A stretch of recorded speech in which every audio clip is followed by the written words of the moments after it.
ஜனநாயகத்திற்கு சிதைவு என்பதல்ல, வெறும் சிராய்ப்பு வந்தால் கூட அதை காக்கக்கூடியவர்கள் வழக்கறிஞர்கள் மட்டும்தான். அந்த பணியை நாம் எப்போதும் தவறாமல் செய்து வந்து கொண்டிருக்கிறோம். சமீபத்தில் வந்த தீர்ப்பு ஏதோ ஒரு தமிழக அரசு தமிழக ஆளுநருக்கு எதிராக வாங்கிய தீர்ப்பாக நாம் பார்த்திடக்கூடாது.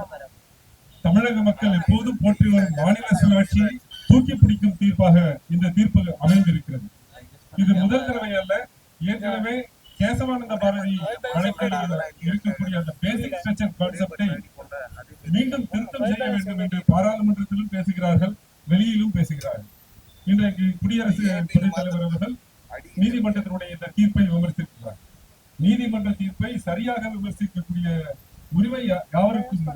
ஆனால் அந்த தீர்ப்பை நியூக்ளியர் மிசைல் என்று கூறி விமர்சிப்பது ஒரு ஜனநாயக அமைப்பில் மக்களுடைய கடைசி நம்பிக்கையாக இருக்கக்கூடிய நீதிமன்றத்தை விமர்சிப்பதை நம்மால் ஏற்றுக்கொள்ள முடியாது. அதை எதிர்த்து நிற்க வேண்டியது, எதிர்த்து போராட வேண்டியது, அவர்களுக்கு திரும்ப திரும்ப சொல்ல வேண்டியது வழக்கறிஞருடைய கடமை.